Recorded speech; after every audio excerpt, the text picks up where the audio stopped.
Hello and welcome back to Baby Ellie's Stories. We now return to The Adventures of Tom Sawyer by Mark Twain, Chapter 17. But there was no hilarity in the little town that same tranquil Saturday afternoon. The Harpers and Aunt Polly's family were being put into mourning with great grief and many tears. An unusual quiet possessed the village, although it was ordinarily quiet enough in all conscience. The villagers conducted their concerns with an absent air and talked little, but they sighed often. The Saturday holiday seemed a burden to the children. They had no heart in their sports and gradually gave them up. In the afternoon, Becky Thatcher found herself moping about the deserted schoolhouse yard and feeling very melancholy, but she found nothing there to comfort her. She soliloquized, "Oh, if I only had a brass andiron knob again. But I haven't got anything now to remember him by." And she choked back a little sob. Presently, she stopped and said to herself, "It was right here. Oh, if it was to do over again, I wouldn't say that. I wouldn't say it for the whole world. But he's gone now. I'll never, never, never see him anymore." This thought broke her down, and she wandered away with tears rolling down her cheeks. Then quite a group of boys and girls, playmates of Tom's and Joe's, came by and stood looking over the paling fence and talking in reverent tones of how Tom did so and so the last time they saw him, and how Joe said this and that, small trifle, pregnant with awful prophecy, as they could easily see now. And each speaker pointed out the exact spot where the lost lad stood at the time, and then added something like, "And I was a-standing just as I am now, and as if you was him. I was as close as that," and he smiled, "just this way, and then something seemed to go all over me like awful, you know. And I never thought what it meant, of course, but I can see now." Then there was a dispute about who saw the dead boys last in life, and many claimed that dismal distinction and offered evidence more or less tampered with by the witness. And when it was ultimately decided who did see the departed last and exchanged the last words with them, the lucky parties took upon themselves a sort of sacred importance, and were gaped at and envied by all the rest. One poor chap who had no other grandeur to offer said with tolerably manifest pride in the remembrance, "Well, Tom Sawyer, he licked me once." But that bid for glory was a failure. Most of the boys could say that, and so that cheapened the distinction too much. The group loitered away, still recalling memories of the lost heroes in awed voices. When the Sunday school hour was finished, the next morning the bell began to toll. Instead of ringing in the usual way, it was a very still Sabbath, and the mournful sound seemed in keeping with the musing hush that lay upon nature.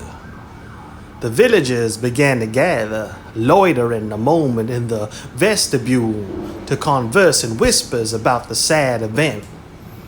But there was no whispering in the house, only the funereal rustling of dresses as the women gathered to their seats disturbed the silence there.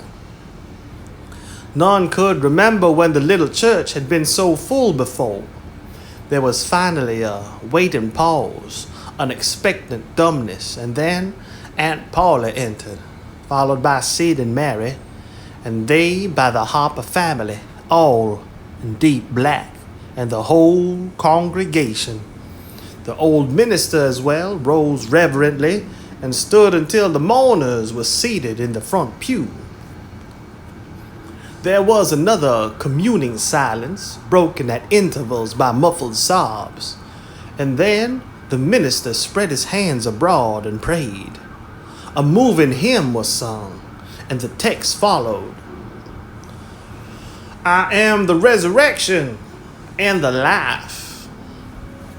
As the service proceeded, the clergyman drew such pictures of the graces, the winding ways, and the rare promise of the lost lads that every soul there, thinking he recognized these pictures, felt a pang in remembering that he had presently blinded himself to them always before, and had as presently seen only faults and flaws in the poor boys.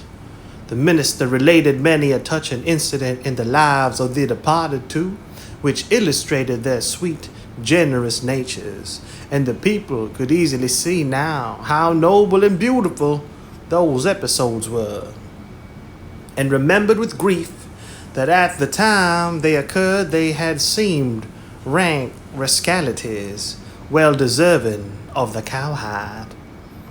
The congregation became more and more moved as the pathetic tale went on, till at last the whole company broke down and joined the weeping mourners in a chorus of anguished sobs, the preacher himself giving way to his feelings and crying in the pulpit. There was a rustle in the gallery which nobody noticed. A moment later the church door creaked. The minister raised his streaming eyes above his handkerchief and stood transfixed. First one and then another pair of eyes followed the minister's, and then almost with one impulse the congregation rose and stared while the three dead boys came marching up the aisle, Tom in the lead, Joe next, and Huck, a ruined, drooping rag, sneaking sheepishly in the rear. They had been hid in the unused gallery listening to their own funeral sermon. Aunt Polly, Mary, and the Harpers threw themselves upon their restored ones, smothered them with kisses, and poured out thanksgivings, while poor Huck stood abashed and uncomfortable, not knowing exactly what to do or where to hide from so many unwelcoming eyes. He wavered and started to slink away, but Tom seized him and said, Aunt Polly, it ain't fair. Somebody's got to be glad to see Huck. And so they shall. I'm glad to see him, poor motherless thing. And the love and attentions Aunt Polly lavished upon him were the one thing capable of making him more uncomfortable than he was before. Suddenly the minister shouted at the top of his voice, Praise God, from whom all blessings flow. Sing and put your hearts in it. And they did. Old Hundred swelled up with a triumphant burst, and while it shook the rafters, Tom Sawyer, the pirate, looked around upon the envying juveniles about him and confessed in his heart that this was the proudest moment of his life. As the souled congregation trooped out, they said they would almost be willing to be made ridiculous again to hear Old Hundred sung like that once more. Tom got more cuffs and kisses that day, according to Aunt Polly's varying moods, than he had earned before in a year, and he hardly knew which expressed the most gratefulness to God and affection for himself.